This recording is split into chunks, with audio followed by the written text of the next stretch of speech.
Oke, kita lanjutkan ke indikator 70 ya. Itu diberikan informasi tentang perkembangan penggunaan iptek serta dapat mengidentifikasi dampak positif penggunaan iptek di era global. Ayo, coba kita uh, simak beberapa soal yang terkait dengan penggunaan iptek sebagai berikut. Soalnya begini teman-teman, dampak perkembangan iptek akan melahirkan dampak positif dan dampak negatif. Oke, gitu aja. Kemudian bagaimana cara guru untuk mengajari siswa agar siswa dapat menyerap dampak positif. Jadi bagaimana cara guru untuk mengajari siswa agar siswa dapat menyerap dampak positif. Oke, kita lihat ya yang opsi A. Selalu membahas dampak negatif dari iptek nanti ya dampak positifnya ya tidak terserap, malah yang ada di kepala sesuatu yang diulang-ulang akan semakin diingat, yang diingat-ingat malah dampak negatif gitu ya. Yang B, menekankan manfaat positif dari perkembangan iptek itu juga bagus ya, menekankan manfaat positif dari perkembangan iptek, tapi juga ini kurang karena di situ uh, untuk menyerap dampak positif juga siswa juga perlu tahu untuk dampak negatifnya gitu ya. Jadi tidak hanya yang dampak positif tapi juga perlu diketahui dampak negatifnya. Yang C, mengarahkan siswa agar menghindari dampak negatif dari perkembangan iptek itu juga tidak bisa. Jadi menghindari dampak negatif itu juga tidak bisa. Kemudian melulu menggunakan manfaat positif dari perkembangan iptek itu juga tidak bisa. Nah, maka yang paling benar opsi D, teman-teman. Mengajak siswa agar mengoptimalkan manfaat positif. Jadi manfaat positif dari iptek itu dioptimalkan dan manfaat negatifnya berusaha sebanyak mungkin untuk dikecilkan atau disingkirkan atau dikurangi. Ya, jadi jawaban yang paling tepat adalah opsi D. Varian soal yang lain, salah satu kemajuan teknologi ialah teknologi informasi yang hampir semua kalangan masyarakat telah menggunakannya. Nah, hal ini memberikan gambaran bahwa masyarakat telah melakukan interaksi dengan kemajuan teknologi tersebut. Hal positif yang dapat dilakukan oleh masyarakat adalah titik-titik. Di situ yang jadi fokus kita adalah hal positif. Oke, kita lihat opsi A. Menggunakan teknologi informasi tanpa mengenal waktu, jelas itu yaitu bukan dampak positif, yaitu malah menjadi dampak negatif gitu ya. Yang B, menggunakan teknologi informasi dengan efektif efisien, yes ya, itu hal positif yang dapat dilakukan ya, menggunakan teknologi informasi yang efektif juga efisien. Yang C, menutup diri dari perkembangan teknologi informasi. Nah, sikap skeptis itu akan mengurangi kemajuan sosial gitu ya, akan menutup kemajuan sosial ya, menjadi terasing, malah nanti jadi kuper gitu istilahnya gitu. Jadi malah dampaknya negatif nanti ya. Yang D, memanfaatkan teknologi informasi secara berlebihan itu juga tidak mungkin. Yang E, menganggap teknologi informasi adalah satu-satunya teknologi yang bermanfaat itu juga tidak mungkin. Ya. Jadi memang paling tepat, jawaban yang tepat adalah B. Oke, kita masuk ke indikator 71. Diberikan kasus HAM, peserta dapat menelaah pelanggaran HAM berat dan ringan yang terjadi di Indonesia. Jadi nanti ada beberapa kasus yang perlu teman-teman itu simak. Kemudian di situ teman-teman diminta untuk mengidentifikasi, menganalisis mana yang termasuk HAM berat, mana yang termasuk HAM ringan. Sebagai contoh seperti ini teman-teman. Berbagai bentuk pelanggaran HAM pernah terjadi di Indonesia. Nah, pelanggaran HAM bisa berbentuk pelanggaran HAM berat maupun ringan. Nah, peristiwa penghinaan terhadap kepala negara karena terprovokasi termasuk ke dalam pelanggaran HAM yang apa? Ini kelihatannya wah sangat mengerikan ya, penghinaan terhadap kepala negara atau presiden. Itu apakah termasuk HAM berat atau HAM ringan? Kemudian kita cari alasannya. A, berat karena diancam hukuman di atas 10 tahun. B, berat karena penghinaan terhadap simbol negara.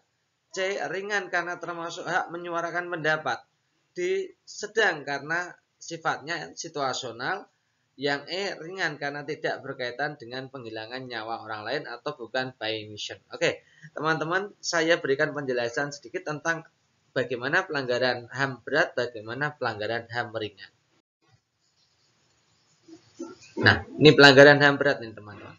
Jadi pelanggaran HAM berat itu harus sampai mengancam nyawa manusia. Ya, contoh pelanggaran berat itu ya pembunuhan, perampokan, perbudakan, penganiayaan, penyanderaan. Ya. Nah, berdasarkan Undang-Undang Republik Indonesia Nomor 26 Tahun 2000 itu mengenai tentang pengadilan HAM ada 2 pelanggaran HAM berat. Ya, ada 2 jenis pelanggaran HAM berat yang masuk dalam Undang-Undang Nomor 26 Tahun 2000. Itu yang pertama adalah genosida, yang kedua adalah kejahatan kemanusiaan. Genosida itu perbuatan untuk memusnahkan, menghancurkan kelompok etnis, bangsa, ras, dan kelompok agama. Contoh di Palestina, itu genosida. Kemudian genosida bisa mengakibatkan fisik dan mental para korban ya rusak ya. Sedangkan kejahatan kemanusiaan adalah serangan yang ditujukan pada masyarakat sipil. Contohnya kejahatan kemanusiaan itu ya perbudakan, pemusnahan, pengusiran, ya, pengusiran, perampasan kemerdekaan dan lain-lain. Itu pelanggaran HAM berat kita sudah bahas ya, yaitu tentang genosida dan kemanusiaan. Intinya pelanggaran HAM berat itu tentang pengancaman nyawa atau by mission ya. Sedangkan pelanggaran ringan ini tidak terkait dengan keselamatan seseorang, keselamatan nyawa seseorang ya. Tapi kasus ini termasuk kategori berbahaya. Nah, contohnya pelanggaran HAM ringan ya pencemaran lingkungan, pemakaian bahan berbahaya untuk makanan, pemukulan ya, terutama pemukulan tapi tidak untuk pembunuhan ya, beda ya. Pencemaran nama baik, penahanan kebebasan ekspresi dan lain-lain. Jadi kita masuk ya. Kalau hanya sekedar penghinaan terhadap kepala negara itu pasti itu adalah pelanggaran HAM ringan karena ini bukan terkait dengan penghilangan nyawa atau by mission. Ya, jadi jawaban yang paling tepat adalah opsi E. Next, prediksi soal berikutnya. Nanti teman-teman akan disediakan berbagai kasus ya pelanggaran HAM. Soalnya seperti ini teman-teman, nanti bisa agak variannya agak berbeda sedikit ya. Berikut ini adalah sejumlah pelanggaran HAM yang pernah terjadi di Indonesia. 1. Pengekangan kebebasan berpendapat. 2. Kasus penghinaan presiden sebagai simbol negara. 3. Peristiwa Trisakti. 4. Kasus pembunuhan aktivis buruh bernama Marsina. Yang kelima, kasus pelarangan seseorang beribadah menurut agama kepercayaannya. 6. Kasus pembunuhan di Abepura, Papua. Yang tergolong pelanggaran HAM berat gitu ya. Yang mana itu teman-teman ya? Diminta untuk memilih 3. Apakah 1, 2, 3, 2, 4, 6, 1, 2, 5, 2, 5, 6 atau 3, 4, 6. Kemarin kita sudah pernah bahas ya, pelanggaran HAM itu ada yang berat, ada yang ringan.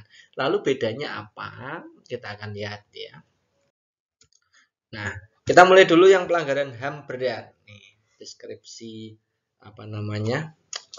Pengertian pelanggaran HAM berat itu seperti apa dan apa saja yang mengacu kepada pelanggaran HAM berat. Nah, pelanggaran HAM berat itu sampai mengancam nyawa manusia, gitu ya. Contohnya adalah pembunuhan, perampokan, ya, perbudakan, penganiayaan, penyanderaan dan lain-lain ya.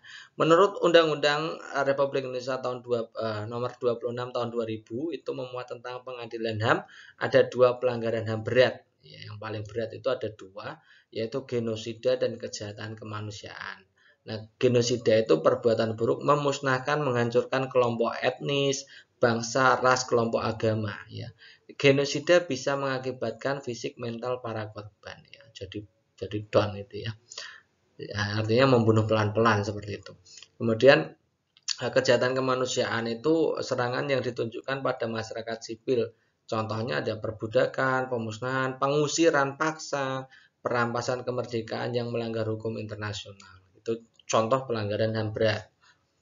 Nah, sekarang bedanya apa dengan pelanggaran HAM ringan? Kalau HAM berat tadi berhubungan dengan pembunuhan atau extrajudicial crime ya.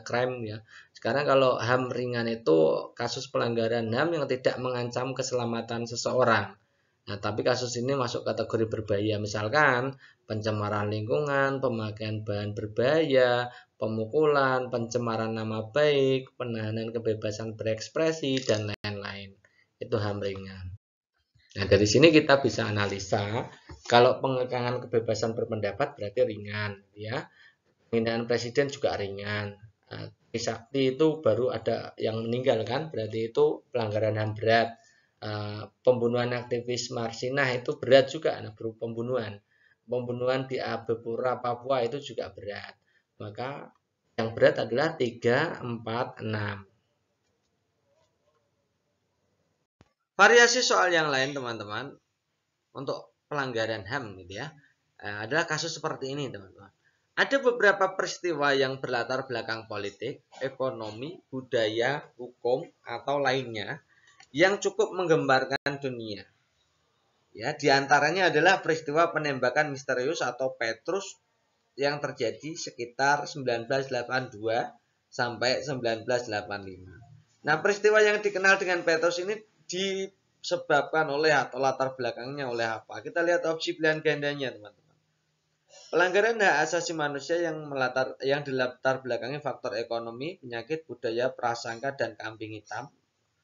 Oke, pelanggaran hak asasi manusia yang dilatar belakangi faktor politik, penyakit, budaya, etnosentrisme, rasisme. Pelanggaran hak asasi manusia yang dilatar belakangi faktor politik, budaya, etnosentrisme, dan pengambing hitaman. Yang D, pelanggaran hak asasi manusia yang dilatar belakangi faktor rasisme, penyakit, budaya, prasangka, dan pengambing hitaman. Yang E, pelanggaran hak asasi manusia yang dilatar belakangi oleh faktor budaya, penyakit, stereotip, dan pengambing hitaman. Oke, kita akan bahas tentang Petrus ini sebenarnya seperti apa supaya nanti teman-teman bisa menjawab ini gitu ya. Petrus, ini peristiwa ini termasuk dalam golongan kasus pelanggaran HAM berat ya, karena telah mengadili seseorang tanpa proses hukum, membunuh, ini pembunuhan ya. Gitu ya.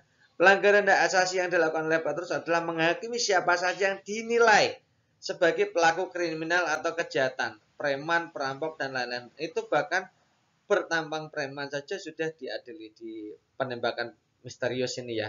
Jadi ini ada unsur penghakiman terhadap siapa saja yang dinilai pelaku kriminal, belum melakukan kriminal. Ya, itu yang perlu digarisbawahi yang pertama itu. Kemudian latar belakang Petrus itu karena kejahatan yang merajalela gitu ya. Jadi pada tahun 80-an itu telah banyak ditemukan warga Indonesia tewas, bahkan kian tahun terus meningkat. Nah, Panglima Angkatan Bersenjata Indonesia Jenderal Benjamin Murdani mulanya menyalahkan kasus pembunuhan ini kepada geng. Berawal dari situ tanpa diberitakan kepada publik, penembakan misterius dilakukan untuk menekan angka kriminalitas. Jadi tujuan dari pengadaan Petrus ini adalah upaya untuk menekan angka kriminalitas, bukan faktor politik ya, tapi faktor budaya, karena di masyarakat itu budaya kriminalitas tinggi, maka untuk menekannya diadakanlah Petrus ini gitu ya. Oke, kemudian setelah berita ini tersebar, beberapa penjahat menyerahkan diri dan seterusnya gitu ya. Oke, jadi situ ada dari latar belakang itu ada upaya menyalahkan dan juga tujuannya adalah menekan angka kriminalitas yang dalam hal ini dilatar belakangi oleh faktor budaya tentunya. Sekarang kita bicara tentang etnosentrisme dan stereotip. Etnosentrisme itu merupakan suatu persepsi atau pandangan yang dimiliki oleh masing-masing individu yang menganggap bahwa budaya yang dimilikinya lebih baik. Nah, kalau etnosentrisme pada kasus Petrus ini tidak ya, karena bukan masalah itu, tapi masalahnya semua yang bertambang preman itu langsung dijahati, bukan perkara tentang budaya. Yang kedua, stereotip itu penilaian seseorang hanya berdasarkan persepsi terhadap kelompok di mana orang tersebut dapat dikategorikan ya. Ini berarti contohnya ini tadi, orang bertato diidentikan dengan orang yang selalu berbuat kejahatan. Ya, preman itu juga dianggap sebagai pembuat kriminalitas. Jadi ini termasuk stereotip. Nah, kalau kita kembali berarti yang melatar belakangi faktor penembakan misterius itu adalah tentang budaya, ya budaya kriminalitas yang tinggi, kemudian cara stereotip juga, kemudian pengambing hitaman itu tadi disalahkan kepada geng tadi ya. Jadi jawaban yang paling tepat adalah opsi E. Lanjut ke indikator 72, diberikan sebuah informasi, peserta dapat menentukan upaya pemajuan HAM di Indonesia dalam bentuk produk hukum, lembaga negara, dan atau lembaga swadaya masyarakat. Oke, karakter soalnya seperti ini teman-teman. Pemajuan HAM di Indonesia dilakukan dengan berbagai upaya di bidang hukum, lembaga negara, lembaga swadaya masyarakat, yang bukan merupakan upaya Komnas HAM dalam pemajuan HAM atau memajukan HAM adalah titik-titik. Kita lihat opsi pilihan gandanya supaya nanti teman-teman juga ikut bisa jawab. Melakukan penuntutan hukum kepada pelanggar HAM, melakukan upaya perdamaian pada kedua belah pihak yang bermasalah, menyampaikan rekomendasi atas suatu kasus pelanggaran hak asasi manusia kepada pemerintah dan DPR untuk ditindaklanjuti, atau D. menyelesaikan masalah secara konstitusi maupun negosiasi, konsultasi maupun negosiasi. Yang E. memberi saran kepada pihak yang bermasalah untuk menyelesaikan sengketa di pengadilan. Ya, ini yang bukan merupakan upaya, berarti tentang fungsi Komnas HAM sebagai mediasi. Gitu ya, kita akan bahas itu. Jadi fungsi Komnas HAM sebagai mediator atau mediasi, subkomisi mediasi itu ada macam-macam. Yang pertama, fungsinya yaitu atau tujuannya adalah mendamaikan kedua belah pihak. Nah, penyelesaian perkara melalui cara konsultasi, negosiasi, mediasi, konsiliasi, dan penilaian ahli. Gitu. Yang tujuannya memang untuk mendamaikan atau mengadakan perdamaian kedua belah pihak. Yang kedua, memberi saran kepada pihak-pihak yang berkepentingan untuk menyelesaikan sengketa melalui pengadilan. Itu juga fungsi dari mediasi Komnas HAM. Yang ketiga, penyampaian rekomendasi atas suatu kasus pelanggaran hak asasi manusia kepada pemerintah untuk ditindaklanjuti. Merekomendasikan kasus pelanggaran HAM kepada pemerintah. Kemudian menyampaikan rekomendasi atas suatu kasus pelanggaran HAM kepada DPR untuk ditindaklanjuti. Jadi ada 4 itu ya. Nah, kalau begitu yang bukan, jadi jawabannya yang tidak ya melakukan penuntutan hukum ini ya. Melakukan penuntutan hukum ini kan tidak termasuk bagian. Yang B, C, D, E masuk bagian semua gitu ya. Oke, kita lanjut ke indikator 73. Nanti diberikan sebuah informasi peserta didik dapat mengevaluasi penyebab problema yang dihadapi masyarakat multikultur seperti prasangka, stereotip, etnosentrisme, rasisme, dan diskriminasi. Oke, soalnya seperti ini teman-teman. Permasalahan sosial akan muncul di masyarakat jika titik-titik. Kita lihat opsi A-nya, kesempatan berimajinasi terbelenggu oleh aturan yang ada di masyarakat. Yang B, fenomena sosial yang terjadi tidak disikapi dengan bijaksana oleh masyarakat. Yang C, permasalahan yang tampak hanya dipandang sebelah mata, yang D, tidak sesuai antara unsur-unsur budaya atau masyarakat. Yang E, tindakan seseorang membahayakan kehidupan kelompok masyarakat. Oke, kita akan bahas tentang permasalahan sosial itu sebenarnya di latar belakangnya atau muncul di masyarakat di latar belakangnya oleh apa? Faktornya apa yang menyebabkan permasalahan sosial?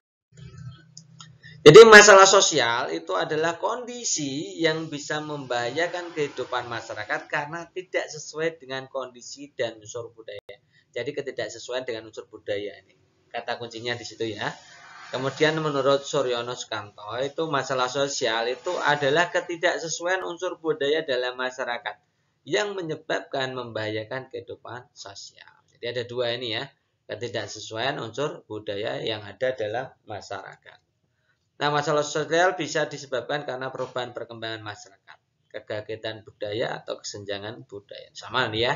Jadi kita bisa jawab ya, permasalahan sosial akan muncul di masyarakat jika adanya ketidaksesuaian antara unsur-unsur budaya dalam masyarakat. Jadi jawaban yang paling tepat adalah opsi D. Nah, kita mulai dari indikator ke-74. Di mana indikator ke-74 ini diberikan sebuah contoh kasus, nanti berarti dikasih contoh kasus. Peserta didik dapat mengevaluasi penerapan berbagai macam norma di masyarakat, gitu ya. Nah, soalnya seperti ini teman-teman. Tidak berkata-kata kasar kepada teman, ini termasuk ke dalam norma apa? Apakah kesopanan, kesusilaan, agama, atau hukum? Nah, kalau di sini kelihatan jelas bahwa kalau berkata-kata kasar itu kan ya sebenarnya masuk ke agama juga, tapi itu tidak menjadikan dia berdosa kan. Jadi C dan D ini kita anulir karena hukum juga tidak bisa menghukum orang yang berkata-kata kasar gitu. Jadi ada 2, milih kesopanan atau milih kesusilaan. Nanti kita akan bahas bedanya gitu ya. Tidak berkata-kata kasar kepada teman itu seperti apa. Jadi kalau kita bicara tidak berkata-kata kasar kepada teman itu kebalikannya adalah berkata halus kepada teman kan gitu kan ya. Berkata halus kepada teman itu termasuk norma apa gitu ya. Nah, norma itu kan dibagi jadi 4 yang di Indonesia ya. Yang di Indonesia itu dibagi 4, sementara yang di luar yang menurut Stephen itu ada Folkways, ada Morse, ada custom dan lain-lain ya. Teman-teman sudah saya berikan materinya sebelumnya gitu ya. Oke, yang pertama norma agama. Norma agama itu sumbernya dari Tuhan Yang Maha Esa atau kitab suci dan contoh norma agama ini contohnya sembahyang, tidak berbohong. Nah, padahal tidak berbohong ini juga masuk susila ya. Ya seperti itulah. Jadi norma satu dengan norma yang lain itu sebenarnya ada keterkaitan. Tidak bisa langsung kita pisahkan gitu ya. Norma susila itu norma yang berasal dari hati nurani manusia. Jadi itu yang dianggap baik atau buruk menurut hatinya sendiri gitu ya. Menurut hatinya. Contohnya itu menghormati yang lebih tua. Itu kan secara teori itu kan ya sudah menjadi nalurinya bahwa terhadap orang tua itu kita harus hormat. Itu sudah menjadi naluri. Nah, saya bisa mengatakan bahwa norma kesusilaan itu naluri manusia. Contohnya ketika kita berada di dalam bis itu ada wanita hamil yang duduk berdiri, sementara kita duduk, maka secara naluri kita akan memberikan tempat duduk itu kepada si wanita hamil. Itu teorinya seperti itu. Kalau tidak berarti ya perlu dipertanyakan nurani teman-teman itu seperti apa gitu ya. Yang ketiga adalah norma kesopanan. Ini hubungannya dengan kebiasaan perilaku selama berinteraksi dengan orang lain. Ya, saya ulangi, norma kesopanan nanti berkaitan dengan kebiasaan perilaku saat berinteraksi dengan orang lain. Nah, kebiasaan, kepantasan, kepatutan yang berlaku di masyarakat. Misalkan kepatutan berpakaian itu juga termasuk norma kesopanan. Kepatutan berbicara itu juga termasuk kesopanan ya.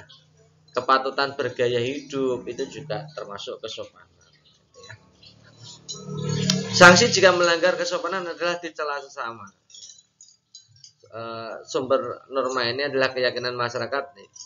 Bedanya kalau norma susila tadi hati nurani sendiri, kalau norma kesopanan itu dipandang oleh sebagian besar masyarakat itu memang tidak baik gitu ya. Jadi contoh norma kesopanan ya berbicara sopan dengan orang yang lebih tua, berbicara sopan. Ya, kalau tidak sopan itu ya pasti banyak orang tahu bahwa tidak sopan itu ya tidak sopan gitu ya. Tidak berkata kasar pada orang lain ini masuk ke norma kesopanan karena ini terkait dengan kebiasaan berperilaku saat berinteraksi dengan orang lain. Gitu. Kemudian kalau norma hukum itu norma yang jika dilanggar akan mengakibatkan sanksi berupa denda atau dipenjara, itu norma hukum. Ya, misalnya koruptor itu melanggar sanksi hukum, mencuri uang rakyat harus dihukum. Ya. Melanggar lalu lintas itu juga termasuk norma hukum karena ada aturannya di situ. Gitu ya. Jadi jawabannya adalah norma kesopanan. Oke, soal berikutnya, pada saat mengendarai kendaraan bermotor, seorang remaja tidak menggunakan helm, jaket, sepatu, dan tidak memiliki SIM karena belum cukup umur. Nah, tindakan remaja tersebut melanggar norma titik-titik. Sosial, hukum, kelayakan, kesopanan, kebiasaan. Oke, tadi kita sudah memberikan penjelasan gitu ya.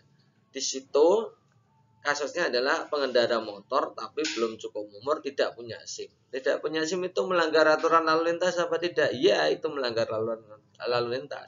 Kalau misalkan ditangkap polisi, pelanggaran tersebut mendapatkan sanksi apa tidak? Iya, mendapatkan sanksi. Maka itu pasti melanggar norma hukum. Kita masuk ke indikator berikutnya, indikator 75. Nanti teman-teman akan disajikan berbagai kasus tentang macam-macam norma. Nah, peserta mampu mengevaluasi macam-macam norma yang berlaku di masyarakat. Nah, contoh soalnya seperti ini, teman-teman. Oke, soalnya begini, teman-teman. Fenomena korupsi di Indonesia nampaknya telah menjadi budaya dengan melihat berbagai kasus yang terjadi. Ketidakjujuran telah melanda masyarakat mulai dari hal yang paling kecil hingga yang paling besar yang mengarah ke tindak kriminal. Tindakan tersebut melanggar norma apa? Apakah kesusilaan, keluarga, hukum, kesopanan, agama? Nah, soal-soal seperti ini adalah soal-soal jebakan, teman-teman. Ya, soal-soal jebakan karena di dalamnya nanti juga teman-teman akan bingung sendiri ketika teman-teman itu membacanya hanya textbook gitu ya. tidak memahami benar-benar apa yang ditanyakan. Di situ fokusnya adalah ketidakjujuran. Kalau ketidakjujuran saja, itu mungkin teman-teman bisa menjawab tidak jujur. Jujur tidak jujur itu hubungannya dengan norma asusila. Tapi kalau kita lihat gambaran secara umum soalnya di situ adalah hubungannya dengan korupsi. Korupsi itu dimulai dari ketidakjujuran, kemudian tindakan kriminal. Jadi norma apa yang telah dilanggar, norma apa yang dilanggar, yaitu kalau masalah kriminal tadi kita sudah membahas ya, masalah korupsi itu sudah kita bahas pada soal sebelumnya, yaitu tentang norma hukum. Jadi jawaban yang paling tepat adalah norma hukum. Indikator berikutnya ke-76 itu diberikan informasi peserta dapat menilai penerapan nilai-nilai Pancasila sebagai dasar negara dan pandangan hidup bangsa. Nah, nanti teman-teman akan disajikan berbagai soal tentang fungsi Pancasila sebagai dasar negara, bedanya apa dengan fungsi Pancasila sebagai pandangan hidup, dan rumpun-rumpun dari kedudukan dan fungsi Pancasila yang lain hubungannya dengan dua ini. Jadi fokusnya dua ini teman-teman. Nanti di bawah-bawahnya itu sebenarnya cabang-cabang dari fungsi ini merupakan bagian dari yang utama ini. Nah, jadi kedudukan utama dari Pancasila itu ada dua, yaitu dasar negara, pandangan hidup. Ya, gitu ya teman-teman ya. Nah, contoh soalnya seperti ini. Berikut ini adalah contoh penerapan Pancasila sebagai dasar negara. Kecuali, ini yang kecuali ya. Apakah A, pasal-pasal dalam Undang-Undang Dasar 45 itu merupakan wujud dari nilai Pancasila? B, semua kebijakan pejabat negara merepresentasikan 5 nilai dasar Pancasila? C, semua warga negara menghayati dan mengamalkan Pancasila dalam sikap perilaku sehari-hari? D, peraturan perundang-undangan di Indonesia berlandaskan nilai-nilai Pancasila?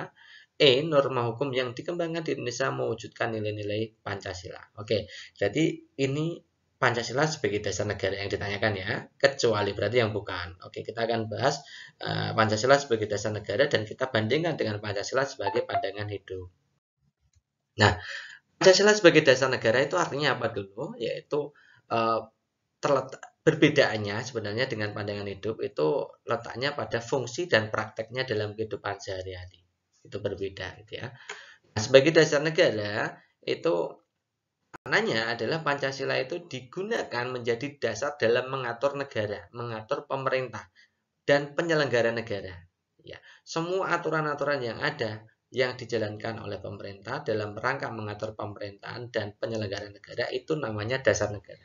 Ya, Pancasila fungsinya sebagai dasar negara. Atau dalam kata lain, Pancasila itu fungsinya sebagai dasar hukum, baik tertulis maupun tidak tertulis. Gitu ya, itu dasar negara. Berarti hubungannya dengan aturan, hukum. Gitu ya. Aturan, hukum, baik dari pemerintah maupun penyelenggara pemerintah itu sendiri. Nah, peraturan perundang-undangan yang berlaku di Indonesia itu bersumber dari Pancasila. Artinya Pancasila sebagai sumber hukum tertulis. Ya. Sumber dari segala sumber hukum juga bagian dari dasar Pancasila. Gitu ya. Nah, penggunaan Pancasila dalam prakteknya itu harus disesuaikan dengan tujuan dari Pancasila itu sendiri yang sama dengan tujuan dari NKRI pada pembukaan UUD 45 alinea 4. Ya, ada 4 tujuan itu ya.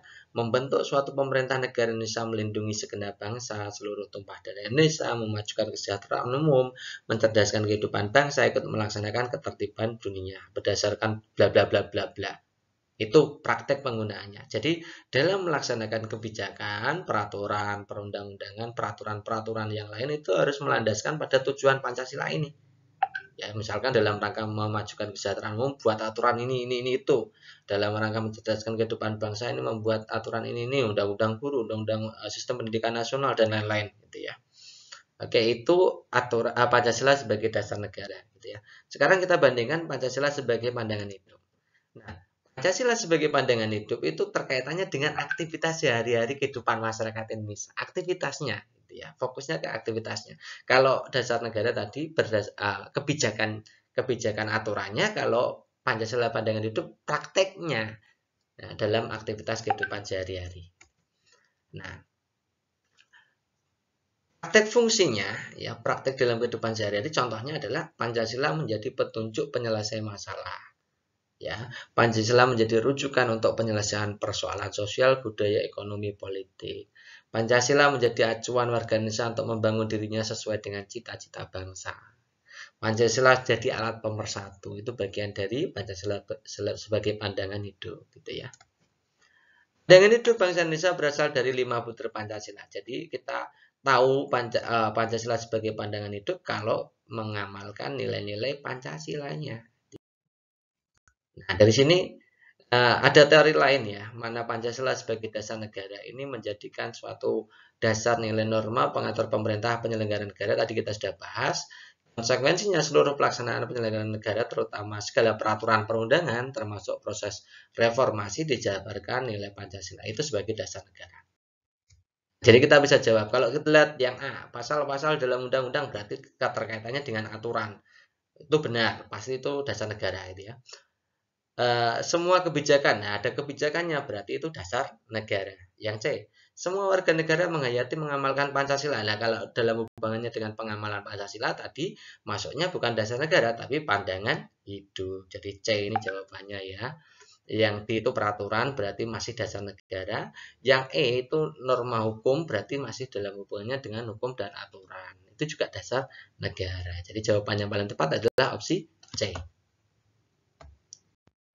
Masuk ke indikator ke-77, diberikan sejumlah informasi tentang warga negara global. Peserta dapat menyimpulkan permasalahan yang menjadi tanggung jawab warga negara global.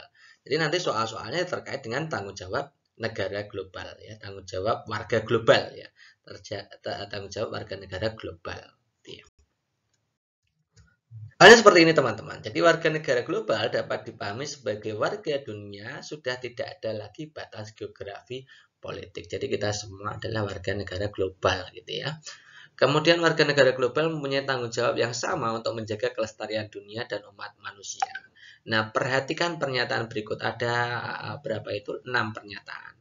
Yang pertama, pesatnya informasi komunikasi yang tidak terbendung, melengsarnya pemimpin negara yang warga mengungsi ke negara lain, hedonisme dan konsumerisme, liberalisme, kemudian polusi udara, kemudian pemusnahan biodiversitas ya, biodiversitas. Dari paparan di atas yang menjadi tanggung jawab warga negara global yang mana? Yang menjadi tanggung jawab warga negara global. Berarti pribadi ya, secara pribadi dalam menanggapi secara umum permasalahan global gitu ya. Intinya seperti itu. Kita lihat dulu yang istilah-istilah yang agak rumit, yaitu tentang hedonisme. Hedonisme itu perilaku yang berlebih-lebihan ya teman-teman. Ya terlalu ya berlebih-lebihan lah. Misalkan membeli barang yang tidak terpakai itu juga hedonisme. Terlalu menggunakan barang mewah itu juga hedonisme. Konsumerisme hampir sama dengan hedonisme gitu ya. Liberalisme itu gaya hidup bebas gitu ya. Kemudian biodiversitas itu ini teman-teman. Semua kehidupan di atas bumi ini yang tumbuhan, hewan, jamur dan semuanya itu namanya biodiversitas. Ya. Yang menjadi tanggung jawab ya artinya dalam rangka kita itu sebagai warga negara global itu harus ikut melestarikan dunia ya. Dunia itu dari hal-hal yang buruk tentunya itu berhubungannya dengan isu global ya, isu global yang ada di kita yang memang sering kita dengar ya. Isu globalnya adalah tentang polusi udara ya, efek rumah kaca, global warming gitu ya. Kemudian adanya hewan-hewan langka, kemudian kepunahan spesies tertentu itu juga menjadi masalah global. Kalau liberalisme itu bukan masalah global, di negara liberal sana juga memang menganut paham liberalisme. Jadi liberalisme itu bukan warga negara global, tapi tantangan dari warga kita sebagai warga negara Indonesia, warga lokal. Hedonisme, konsumerisme juga lokal gitu ya. Lengsarnya pemimpin tidak ada hubungannya sama sekali. Pesannya komunikasi itu ya bagi kita gitu ya, secara kita. Jadi yang menjadi tanggung jawab warga negara global yang merupakan hajat hidup semua warga dunia itu yang paling penting yang perlu kita jaga kelestariannya adalah polusi udara dan biodiversitas ya. Jadi jawaban yang tepat adalah E dan F. Soal yang lain itu globalisasi ekonomi sudah terjadi sejak 5 abad yang lalu. Nah, ketika perusahaan-perusahaan di negara maju meluaskan jangkauannya melalui aktivitas produksi dan perdagangan ke berbagai belahan dunia, namun sejak 3 dekade lalu, globalisasi ekonomi telah semakin mempercepat perluasan jangkauan sebagai akibat dari perkembangan teknologi dan kebijakan liberalisasi yang melanda dunia. Nah, sikap bangsa Indonesia yang paling tepat dalam merespon perkembangan globalisasi ekonomi adalah titik-titik. Nah, kalau kita bicara tentang globalisasi ekonomi yang melanda dunia, bagaimana cara kita mengantisipasinya, tentu kita sebenarnya sudah punya aturan jelas gitu ya. Kalau mau jawab seperti ini, kita harus berpikir, oh globalisasi ekonomi berarti ada hubungannya dengan sistem ekonomi yang dijalankan di Indonesia, yaitu sistem demokrasi ekonomi pasal 33 gitu ya. Oke, kita akan lihat sekarang opsi pilihan gandanya. Sikap Indonesia yang paling tepat dalam merespon perkembangan globalisasi ekonomi adalah titik-titik. Yang A, melakukan amandemen UUD NRI untuk memasukkan nilai-nilai ekonomi liberal yang lebih modern supaya mendapatkan kepastian hukum. Jelas salah ya teman-teman ya. Karena kita sudah punya payung hukum, yaitu sistem ekonomi kita itu bukan liberal, tapi demokrasi ekonomi atau ekonomi kerakyatan. Jadi A jelas salah. Yang B, bangsa Indonesia harus mengutamakan kepentingan pasar internasional dalam melakukan kebijakan pembangunan ekonomi. Jelas salah ya. Jadi yang dipentingkan harusnya bangsa Indonesia itu harus lebih mementingkan kepentingan kerakyatan ya. Apa yang menjadi hajat hidup rakyat itu ya. Oke, yang C, bangsa Indonesia harus menyesuaikan sistem perekonomian Pancasila dengan melaksanakan nilai-nilai ekonomi liberal. Ini jelas salah, karena sistem perekonomian Pancasila sama dengan sistem perekonomian yang ada pada UUD 45 pasal 33, yaitu demokrasi ekonomi, atau bahasa lainnya ekonomi kerakyatan. Yang D, bangsa Indonesia harus menerapkan sistem ekonomi kerakyatan dan mengutamakan rakyat. Yes, ini jelas jawabannya yang D itu ya. Yang ini tidak usah kita baca, karena itu jawaban yang paling tepat memang D. Indikator ke-78 ya, diberikan sejumlah kasus peserta didik dapat memberikan contoh tantangan yang menjadi tanggung jawab warga negara global. Ingat teman-teman, warga negara global, tanggung jawab warga negara global, bukan nasional, bukan lokal gitu ya. Oke. Hubungan antar manusia sudah melewati batas geografis dan politis. Semua orang menjadi warga negara dunia memiliki tantangan masalah yang sama atau hampir sama di semua warga negara, yang tidak termasuk tantangan masalah global. Ya, yang masalah global itu artinya yang dirasakan oleh semua orang di dunia. Yang tidak termasuk berarti ya yang tidak global gitu ya. Yang A, menguatnya paham liberalisme itu tidak menjadi tantangan global karena ada banyak negara yang memang sistem ekonominya atau pahamnya liberalisme. Jadi ada ya kita saja yang tidak sama, atau ada beberapa negara saja yang tidak sama dengan sistem paham liberalisme gitu ya. Jadi bukan tantangan global itu ya. Yang B, teknologi dan informasi yang membanjiri segenap kehidupan. Ini sekarang dunia itu sudah dibanjiri itu semua gitu ya. Tapi itu bukan tantangan global, itu bukan menjadi tantangan global gitu ya. Yang C, membanjirnya produk dari luar negeri. Itu tantangan global tentunya. Yang tidak yang mana yang nanti? Yang menjadi tantangan lokal yang mana? Gitu ya. Yang D, warga yang belum menjalankan nilai-nilai Pancasila. Nah, nilai-nilai Pancasila itu bukan permasalahan global gitu ya, bukan permasalahan global karena itu internal dari negara kita gitu ya, tidak semua warga ya, tidak semua warga di dunia. Jadi jawaban yang paling tepat adalah opsi D. Ya, kalau masuknya investasi dari luar negeri itu jelas tantangan global. Gitu ya. Berikutnya, PBB merupakan suatu organisasi yang anggotanya terdiri dari beberapa negara. Tidak semua negara di dunia menjadi anggota PBB. Itu kata kuncinya. Tidak semua negara di dunia menjadi anggota PBB. Namun salah satu tujuan PBB adalah menciptakan perdamaian dunia. Nah, kajian IPS tersebut telah menjelaskan perspektif apa? Regional, internasional, global, lokal, wilayah. Nah, kalau kita lihat di situ, kalau lokal kan nggak mungkin PBB lokal. Wilayah ke wilayah juga nggak mungkin. Kalau regional nggak mungkin karena PBB itu statusnya adalah internasional bukan regional. Kalau regional itu ASEAN itu regional. Jadi jawabannya kalau nggak internasional ya global. Nah tapi beda. Kalau global itu harus semua dirasakan oleh semua warga dunia.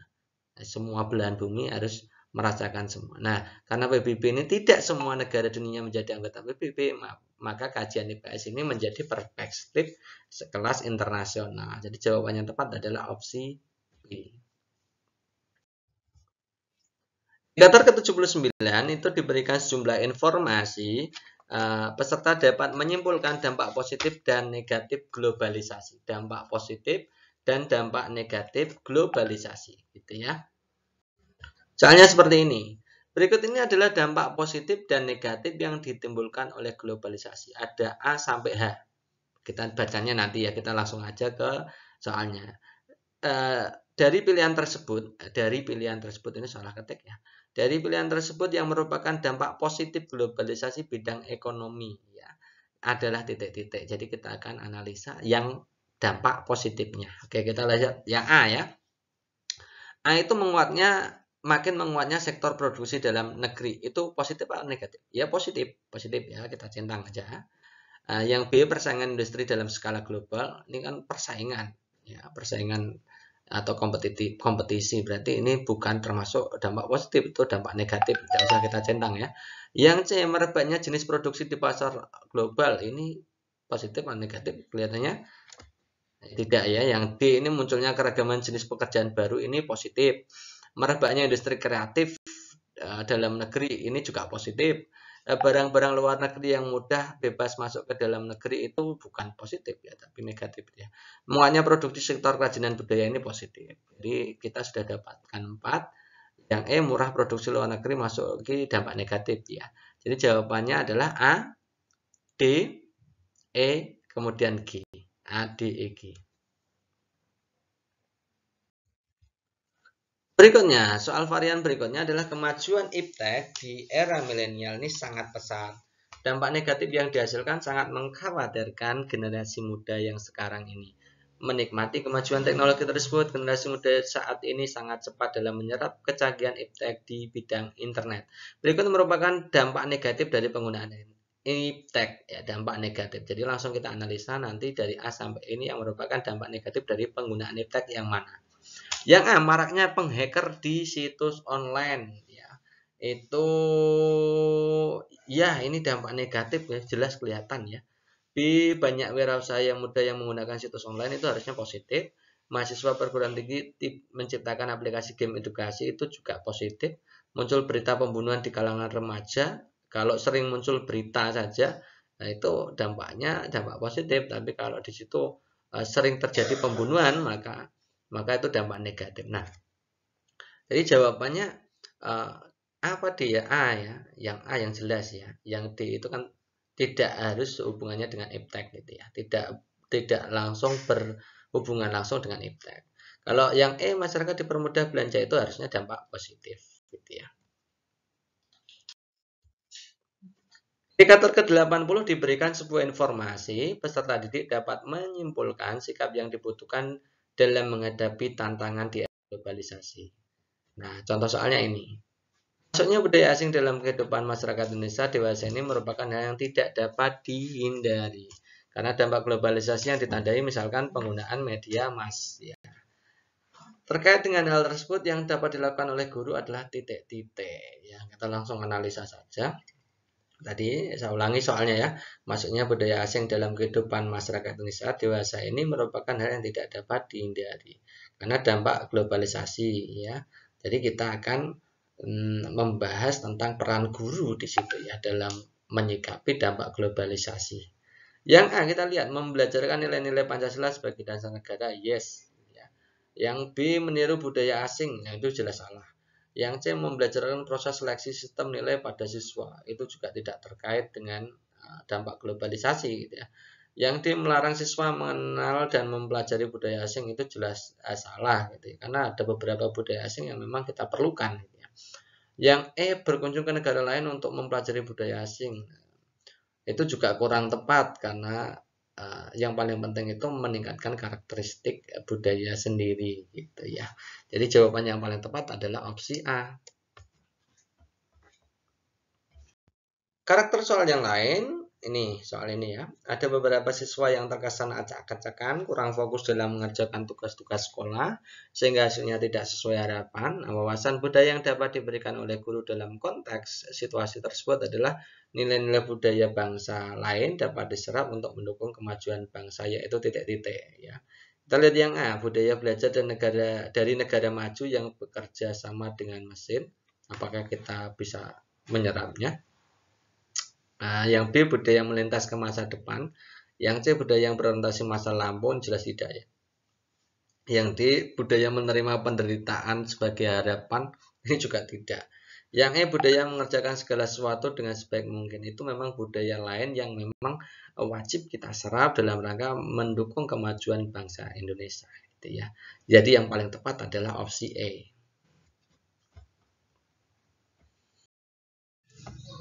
Oke, itu dulu teman-teman untuk pembahasan kita kali ini. Semoga untuk pembahasan kita kali ini bermanfaat untuk teman-teman semua. Terima kasih atas perhatiannya. Assalamualaikum warahmatullahi wabarakatuh.